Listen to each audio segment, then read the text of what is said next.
بسم اللہ الرحمن الرحیم، اللہ کے نام سے شروع جو بہت مہربان اور نہایت رحم والا ہے۔ ناظرین و سامعین محبتوں اور خلوص سے بھرپور السلام علیکم۔ پازیٹیو تھاٹس میں آپ سب کو دل کی گہرائیوں سے خوش آمدید کہتی ہوں۔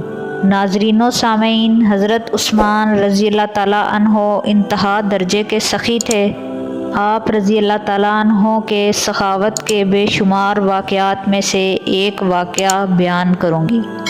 ایک دفعہ حضرت ابو بکر کے دور حکومت میں ایک شخص جو کہ شام کا رہنے والا تھا، اس پہ بہت قرضہ چڑھ گیا تو وہ حضرت ابو بکر صدیق کے پاس آیا۔ کہنے لگا، حضرت آپ امیر بھی ہیں اور دل کے بھی امیر ہیں، میرے اوپر بہت قرضہ چڑھ گیا ہے، مہربانی کر کے میری مدد فرمائیں۔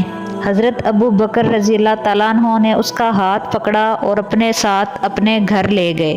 کہتا ہے کہ باہر سے دروازہ بڑا اعلیٰ تھا، لیکن جب گھر کے اندر گیا تو بیٹھنے کے لیے چارپائی بھی نہیں تھی، کھجور کی پھٹی ہوئی چٹائیاں بچھی ہوئی تھی۔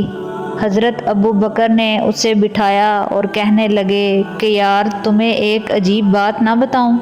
وہ کہنے لگا، جی بتائیے۔ تو حضرت ابو بکر نے بتایا کہ 3 دن ہو گئے ہیں کہ میں نے اناج کا دانہ بھی نہیں کھایا، کھجور کھا کے گزارا کر لیتا ہوں، آج کل میرے حالات بہت خراب ہیں۔ اس نے کہا، جی پھر میں کیا کروں؟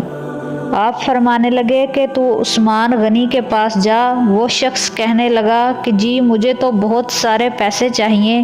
آپ نے فرمایا، تیری سوچ وہاں ختم ہوتی ہے جہاں سے عثمان کی سخاوت شروع ہوتی ہے۔ وہ شخص کہتا ہے، جی آپ کا نام لوں؟ آپ نے فرمایا کہ ضرورت ہی نہیں پڑے گی، صرف اتنا بتا دینا کہ میں مقروض ہوں اور مسلمان ہوں۔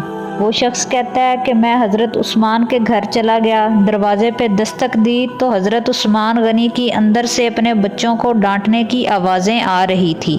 فرما رہے تھے کہ تم لوگ دودھ کے اندر شہد ملا کر پیتے ہو، خرچہ تھوڑا کم کرو۔ وہ شخص سوچنے لگا کہ حضرت ابو بکر تو بڑی باتیں بتا رہے تھے، یہ تو بچوں کو دودھ اور شہد پہ ڈانٹ رہے ہیں، مجھے تو کئی ہزار درہم چاہیے، یہ مجھے دے دیں گے؟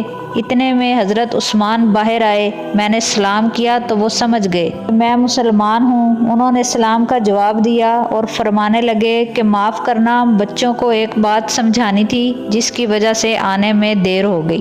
کہتا ہے پھر وہ مجھے اندر لے گئے، مجھے بٹھایا اور میرے لیے جو پہلی چیز آئی وہ دودھ کے اندر شہد ڈال کے لائے، پھر کھجوروں کا حلوہ لے کے آئے۔ وہ شخص سوچنے لگا کہ بچوں کو تو دودھ شہد پہ ڈانٹ رہے تھے، جبکہ میرے لیے تو 2 میٹھی چیزیں لے آئے ہیں۔ اچھی طرح کھلا پلا کے پوچھنے لگے کہ کیسے آئے ہو؟ تو کہتا ہے، میں نے کہا کہ میں قرض دار ہوں اور ملک شام کا رہنے والا ہوں اور مجھے کچھ پیسوں کی ضرورت ہے۔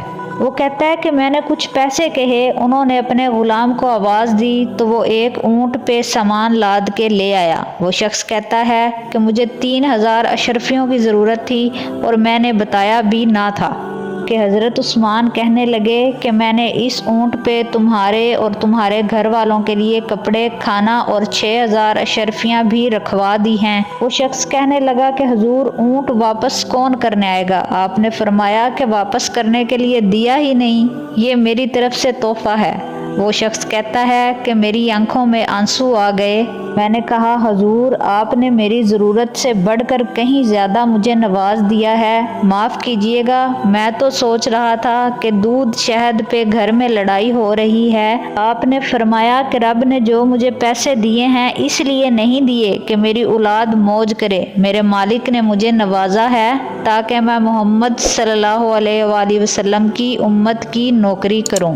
ناظرین و سامعین، یہ شان سخاوت حضرت عثمان غنی رضی اللہ تعالیٰ عنہ کی تھی۔ ملتی ہوں اگلے واقعہ کے ساتھ اگلی ویڈیو میں۔ اللہ حافظ۔